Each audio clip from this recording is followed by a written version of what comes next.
Wakil Gubernur Bangka Belitung, Heliana, telah berstatus tersangka dalam dugaan ijazah palsu oleh Bareskrim Polri. Menyikapi hal itu, Gubernur Babel telah melapor ke Mendagri untuk ditindaklanjuti. Gubernur Kepulauan Bangka Belitung Hidayat Arsani mengaku telah menerima surat pemberitahuan penetapan tersangka Wakil Gubernur atas kasus dugaan ijazah palsu. Menyikapi hal itu, Gubernur Babel mengaku sudah melaporkannya kepada Menteri Dalam Negeri untuk tindak lanjut sesuai ketentuan yang berlaku.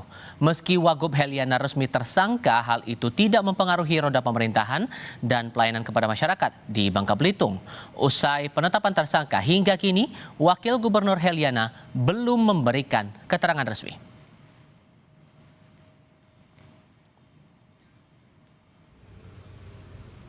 Di mana Ibu Wagub ini adalah urusan pribadi, ya, urusan pribadi di mana dia dikenakan menggunakan dokumen palsu alias ijazah palsu, katanya begitu kan. Jadi ini adalah ranah hukum yang harus dilaksanakan. Dan bagi saya tidak ada kaitan dengan saya, karena waktu beliau mencalonkan gubernur, wakil gubernur, beliau pakai ijazah SMA, ya. Nah, kita berharap dengan kasus ini ibu ini bisa melaksanakan tugas dia untuk menyelesaikan kasus hukumnya di Mabes Polri. Kasus dugaan ijazah palsu yang menimpa Wakil Gubernur Bangka Belitung, KPU dan Bawaslu Kepulauan Bangka Belitung menanggapi bahwa proses hukum dugaan ijazah palsu yang tengah ditangani Bareskrim Polri tidak berkaitan langsung dengan KPU sebagai penyelenggara pilkada serentak. KPU menegaskan saat pendaftaran pasangan calon, persyaratan yang dipakai oleh yang bersangkutan adalah lulusan SMA. Selain itu, dalam penetapan sebagai Wakil Gubernur terpilih, KPU tidak mencantumkan gelar akademik Heliana. Sementara M. Oscar selaku Ketua Bawaslu setempat menjelaskan berdasarkan hasil pengawasan pada tahap verifikasi administrasi perbaikan persyaratan calon pada 8 September 2024, diketahui pada awal pendaftaran Heliana sempat mencantumkan ijazah S1. Namun pada tahap perbaikan dokumen, bakal calon Wakil Gubernur Heliana hanya menggunakan ijazah SMA sederajat sebagai dokumen persyaratan administrasi. Dengan begitu, Bawaslu memastikan dalam proses pencalonan sebagai Wakil Gubernur, Heliana tidak menggunakan ijazah S1, melainkan ijazah SMA. Yang bersangkutan kita tetapkan tanpa gelar. KPU Kepulauan Bangka Belitung ya tentu ikut memantau kasus tersebut, ya. Ya, kalaupun nanti kami diminta aparat hukum ya untuk memberikan keterangan, kami siap. Memang pada pendaftaran itu sempat pada administrasi perbaikan ya sempat ingin menggunakan ijazah S1, namun sudah diajukan perbaikan secara administrasi, perbaikan dokumen ya bakal calon wakil gubernur, beliau menggunakan ijazah SMA. Usai Bareskrim Polri menetapkan Wakil Gubernur Bangka Belitung Heliana sebagai tersangka ijazah palsu sarjana, kini muncul pertanyaan tentang integritas penyelenggaraan pemilu, validitas dokumen pencalonan hingga konsekuensi hukum dan politik di masa depan. Lalu bagaimana proses verifikasi ijazah saat pencalonan berlangsung?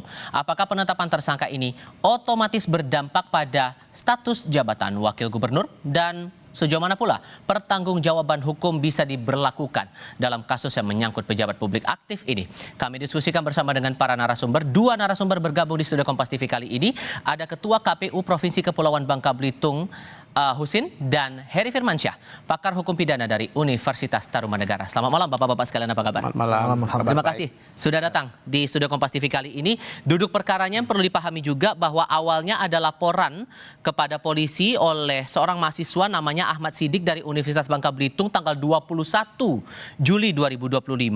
Ia menilai ada keganjilan karena ijazah Heliana ini disebut terbit 2012, sementara tercatat sebagai mahasiswa 2013 dan berhenti tahun 2014. Walaupun kemudian Pak Husin yang diserahkan kepada KPU saat itu adalah ijazah SMA dan itu sesuai dengan standar minimal syarat administratif, tapi muncul pertanyaan, kok bisa KPU dalam tanda kutip kecolongan seperti ini, baru ketahuannya sekarang kok ada ijazah palsu?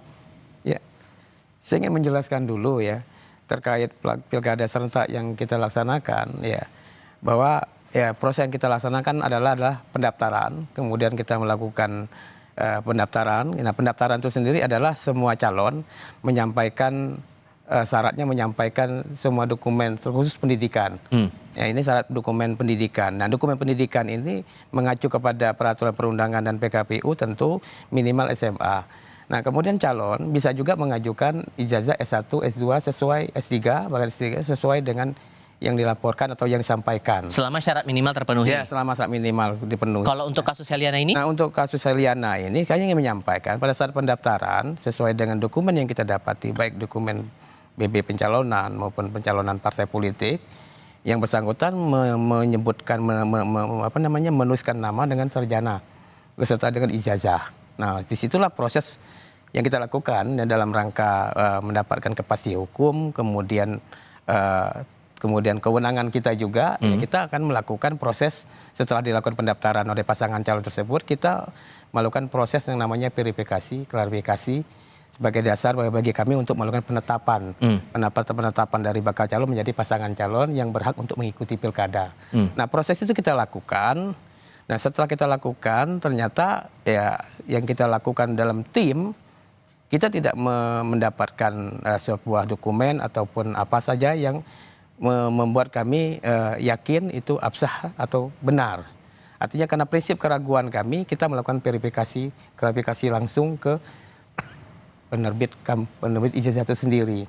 Nah, karena tidak tercapai itu, ya maka pada waktu itu kita tidak menetapkan dulu, kita menetapkan status yang bersangkutan itu dengan ijazah S1-nya ya. Kita tidak dapat langsung menetap, kita tetap berlakukan BMS dulu, belum memenuhi syarat. Oke, sorry saya potong. Sebelum ke status BMS itu yang membuat KPU ragu saat itu dalam hal apa?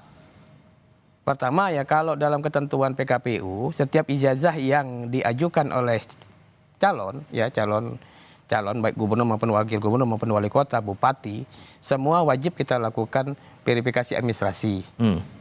Verifikasi administrasi ini kan adalah yang diajukan itu adalah fotokopi ijazah yang delegalisir. Nah, ketika kita melakukan verifikasi ternyata dalam delegalisirnya kita perhatikan ada keraguan, maka kewajiban kita untuk melakukan klarifikasi, namanya verifikasi faktual. Maka kita lakukan klarifikasi ke tempat lembaga pendidikan yang mengeluarkan ijazah tersebut, baik SMA, S1, S2, S3, semuanya kita lakukan klarifikasi langsung. Nah, pada saat kita melakukan klarifikasi langsung di kampus yang bersangkutan, yaitu kampus Universitas Azhara, kebetulan kampusnya sudah tutup, Pak. Sudah tutup, tim kita tidak ketemu karena memang akademiknya nggak jalan lagi. Tutup 2024 kalau nggak salah ya, Pak. Nah, sekalipun artinya masih ada pejabat-pejabat di situ, ya semua berdasarkan laporan tim kepada saya, semuanya tidak berkenan memberikan keterangan resmi terkait ijazah itu. Nah, artinya kami tidak mendapatkan keterangan atau surat dokumen untuk sebagai syarat bahwa ijazah S1 itu bisa kita tetapkan untuk menjadi salah satu syarat daripada yang bersangkutan. Oke. Nah, setelah itu statusnya BMS diminta untuk perbaikan dong. Nah, perbaikannya gimana tuh, Pak? Nah, ketika kita tetapkan di awal belum memenuhi syarat, maka ketentuannya adalah kami melakukan lagi artinya klarifikasi ya, kepada yang bersangkutan yang melalui timnya kan. Nah, sampai batas akhir sebelum penetapan calon ya artinya yang bersangkutan tidak dapat memberikan apa yang kami minta, apa yang kami harap sebagai syarat itu. Sehingga, yang ijazah S1 itu. S1-nya, sehingga akhirnya kita menerima yang SMA, dan SMA kan tidak artinya tidak bisa, tidak dapat, tetap yang bersangkutan tetap mendaftarkan, dapat diterima sebagai calon wakil gubernur waktu itu. Sehingga pada waktu itulah kita sepakat juga dan diawasi oleh Bawaslu, SMA lah yang menjadi dasar beliau untuk mendaftarkan sebagai wakil gubernur. Maka dalam surat keputusan pleno kita terkait penetapan pasangan calon ya yang bersangkutan tidak terdapat gelar.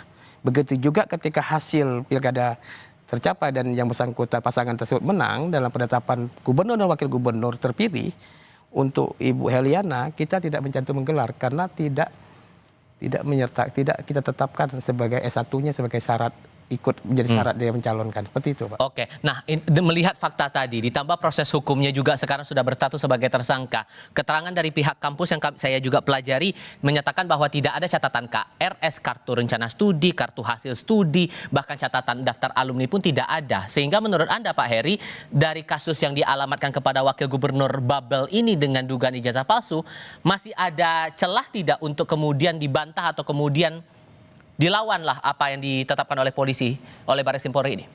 Yang pasti langkah siapapun menjadi tersangka tentu mencoba membalik posisi ya, apa yang dituduhkan tadi. Itu pasti sah-sah saja dan normal sekali Mas Tifal.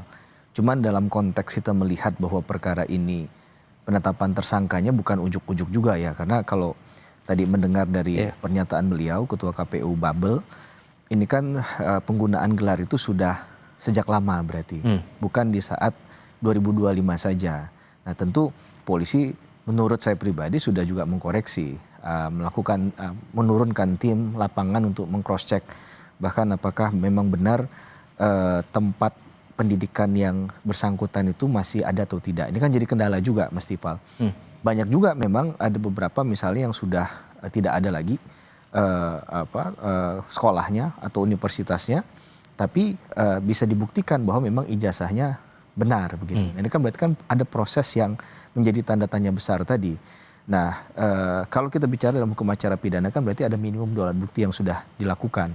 Apakah dengan memanggil pihak-pihak yang terkait dengan dikeluarkannya ijazah tadi, di ujungnya kan ijazah, tapi proses ini kan harus ada tadi Mas Tifal katakan, ada KRS, ada bukti sekolah. Karena ini yang penting juga di kasusnya Pak Jokowi misalnya, ini kan jadi persoalan yang sama sebenarnya. Bahkan lebih strong lagi, UGM sudah mengatakan ini asli tapi tetap diperdebatkan. Tapi kalau konteksnya ijazahnya Heliana ini? Ya, kalau yang ini kan udah clear tadi disampaikan oleh beliau, udah tutup tuh. Dan saya juga baru tahu tadi ketika melakukan verifikasi dan klarifikasi sebelum penyerahan berkas itu kan juga sudah dilakukan oleh beliau. Dan ternyata tidak kunjung disertakan. Sehingga pada saat pemilihan kemarin ya, betul ya Bang ya, itu tidak disertakan tuh ijazah yang S1-nya tadi, clean and clear di situ. Maka kalaupun ini ditarik ke ranah pidana bukan kepada di Undang-Undang Pilkada ataupun Undang-Undang Kepemiluan, walaupun pemilu itu kan prinsipnya asasnya adalah luber dan jurdil ya. Kejujuran itu bukan hanya bagi penyelenggara, tapi juga bagi mereka yang menjadi kontestasi, yang mengikuti kontestasi dalam pilkada tadi. Dalam konteks ini kasusnya adalah dialamatkan kepada pejabat publik, itu juga ada di hal yang memberatkan nantinya? Ya tentu bahwa ini kan apalagi ada undang-undang Sisdiknas ya, dikarenakan harus ada integritas, ya penggunaan dokumen akademik yang benar bahwa dia bersekolah di sana. Ya saya nggak tahu apa yang kemudian menjadi motivasi untuk melakukan sesuatu yang sebenarnya sudah tidak diyakini bahwa memiliki misalnya itu ya. Karena kalau kita lihat syaratnya gampang sekali. Mungkin lebih berat jadi presenter Kompas TV. Kenapa jadi ke saya? Karena begini, karena syaratnya tadi SLTA. Dan insya Allah seluruh warga negara Indonesia sudah program untuk 12 tahun pendidikan sampai SMA itu pasti terlampaui. Sehingga kan tidak dikenakan di sana. Maka pertanggungjawabannya pidananya individu. Karena sifatnya tadi dikenakan di KUHP pasal 263, 264 dan Undang Sisdiknas 20 tahun 2003. Nah ini untuk melihat bahwa apakah penggunaan tadi itu, apakah dia masuk dalam kategori membuat surat palsu atau memalsukan surat. Kalau membuat surat palsu berarti dari awal nggak pernah ada nih Bang Tifal. Ya, proses bahkan pernyataan ijazah itu dibuat secara sepihak misalnya oleh orang yang tidak bertanggung jawab gitu kan. Yang kedua, kalau dia membuat surat palsu tadi, memalsukan surat, berarti kan ada yang ditambah atau dikurangi dari substansinya. Nah, sehingga dikenakan pasal 263 dan 264 tadi dalam konteks pidananya. Menurut saya, ya dalam hal ketika kita menjadi pejabat publik, memang rekam jejak ini jadi penting, Mas Tifal ya, untuk melihat apakah dia memang layak begitu ya untuk mengemban jabatan publik, bagaimana menjadi seorang pejabat publik kalau seandainya dari awal prosesnya saja sudah aspal misalnya. Dan ini kan menurut saya menciderai sekali secara integritas tadi. Tapi sekali lagi ini asasnya masih presumption of innocence, asas praduga tidak bersalah. Kita nggak tahu ke depan apakah kemudian dengan tudingan tadi Ibu Heliana berdiam diri atau berusaha menggugat dengan bermanuver mengajukan pra peradilan. Oke, kita akan bahas itu nanti. Cuman yang jadi pertanyaan juga begini Pak Husin, terlepas bahwa dari KPU sudah menyatakan awalnya dalam tahap pertama itu BMS untuk ijazah S1 itu kemudian lewat proses update atau perbaikan pencalonan itu sudah mencukupi, minimal SMA itu yang diserahkan. Tapi muncul pertanyaan juga begini, dengan berkaca pada kasus ini kenapa kok tetap digolin juga? Sementara dalam tahap awal aja sudah bermasalah, S1-nya nggak jelas, masih bermasalah, nggak jelas itu apakah betul-betul S1-nya valid atau tidak. Ya, soal yang kalau menggolkan itu tidak, Bu, itu tidak artinya KPU dalam hari ini ya. Apapun dalam proses pencalonan gubernur dan wakil gubernur, semua calon itu diberi hak oleh peraturan, oleh aturan untuk menyampaikan terkait dokumen, terkait syarat pendidikan, diberikan semuanya kewenangannya, diberikan hak untuk menyampaikan, baik SMA, minimal SMA harus ada, kemudian menyampaikan S1, S2, S3. Nah, soal dikatakan menggolkan itu, disitulah tugas KPU ya, kewenangannya itu untuk melakukan verifikasi dan klarifikasi terkait ijazah-ijazah yang diajukan tadi. Nah, dalam proses ini Pak Wakil Gubernur dalam hal ini Ibu Heliana itu dalam formulir pendaftaran dengan pasangan calon Pak Hidayat Arsane ini ya menyertakan bahwa terdapat ijazah S1 tadi. Dan kita lakukannya sama juga dengan punya Pak Gubernur juga, Pak Hidayat Arsane, kita lakukan hal yang sama. Dilakukan verifikasi administrasi, kemudian dilakukan klarifikasi ke kampusnya. Nah, untuk apa? Untuk memastikan bahwa memang ijazah itu menurut aturan PKPU ya, kategorinya absah ya. Bukan soal bodong atau tidak boleh atau palsu, tidak. Kami bicaranya keabsahan. Harus ada dokumen. Nah, untuk dokumen yang kita dapati dari pihak kampusnya tidak kita dapati pada saat kita melakukan verifikasi langsung, klarifikasi langsung. Oke, nah dengan kasus hukumnya sudah berjalan sekarang, KPU sempat kepikiran nggak bahwa ujungnya akan seperti ini? Oh, nggak berpikir, kita nggak ada berpikir seperti itu. Yang penting tugas kami sudah benar. Bahwa dalam pencalonan kemarin, ya kita sudah melayani peserta sesuai dengan PKPU yang mengatur PKU 8, kemudian PKPU nomor 10 hingga keputusan KPU, kita sudah melaksanakan aturannya dengan baik dan benar. Sehingga maka ketika kita lakukan itu, untuk Ibu Heliana tadi adalah hanya dapat kita terima dengan ijazah SMA dan itu sudah sah sesuai dengan aturan bahwa sah. Jadi kemudian kita tetapkan sebagai pasangan calon dengan Pak Hidayat Arsane. Nah, kemudian terjadilah proses pemilihan dan menang. Pada saat pleno kita tetapkan sebagai gubernur dan wakil gubernur terpilih. Dan dalam penetapan dokumen penetapan kita, surat keputusan kita, berita acara maupun keputusan yang kita tetapkan, ya kita tidak boleh mencantumkan sarjananya.